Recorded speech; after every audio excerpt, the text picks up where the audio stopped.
Assalamu алейкум достор, UFC жаңылыктарын улантабыз. Видеону көргөн соң сөзсүз лайк басып, комментарий калтырып, каналга жазылууну унутпайлы. Анан албетте коңгуроону да басып коебуз. Анткени сизге жаңы видео чыкканы тууралуу маалымат ошондо тез келет.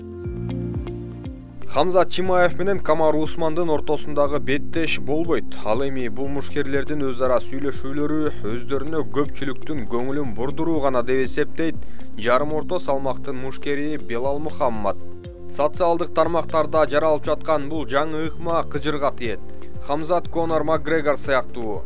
Ага башкалардын көңүлү керек. Ошондуктан ал эч нерсеге алып барбаган сөздөрдү жаза берет. Демек Чимаев менен Усмандын беттеши жөнүндө кеп башталганда мен ага ишенбейм деп айта алам. Бул жалган. Анткени биз Хамзат тиги менен мушташат, Хамзат муну менен мушташат деген кепти угуп эле келатабыз. Бул бош сөздөр болгону Хамзатты жаңылыктарда актуалдуу кылып кармап турат. Чынында жарым орто салмакта бул тиреш өтө сонун болор эле. Бирок Хамзат салмак жасай албайт, деди Белал Мухаммад. UFC'нин планына ылайык Чимаев кийинки беттешин 21 октябрда Абу-Дабидеги UFC 294 мелдешинде өткөрүшү керек. Ал эми Хамзаттын сөзүндө ага чакырык таштаган Камару Усман азыркы учурда UFC менен сүйлөшүүлөрдү жүргүзүп жатат.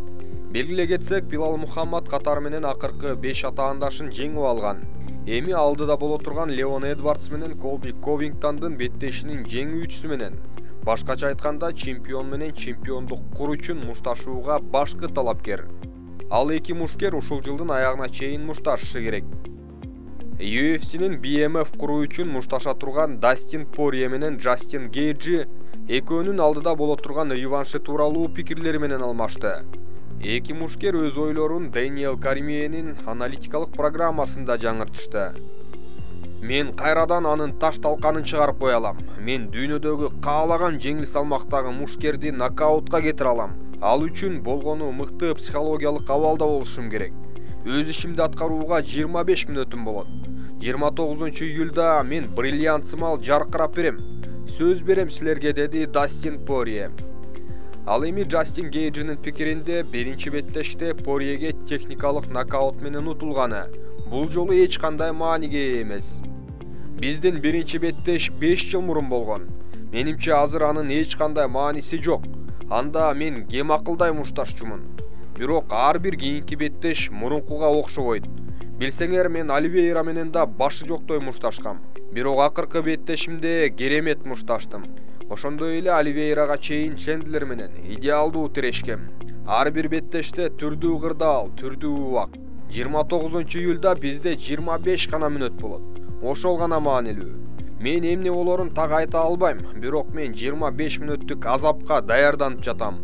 Ошентсе да чыныгы жырткыч менен чыгып жатканымды билем, бирок багынбайм. Ал да мунун баарын билет, деди Гейджи. Мына ушундай достор, силердин оюңар боюнча бул эки спортчунун кимиси жеңишке жетет? Комментарийге пикир калтырабыз. Баса BMF деген сөздү жумшак которо турган болсок, уюмдун эң шок мушкери деген наамга талаш түшкөнү турат. Мурун булгур Масвидалга таандык эле. Каналга жазылып, лайк менен коңгуроону басып коюуну унутпайлы.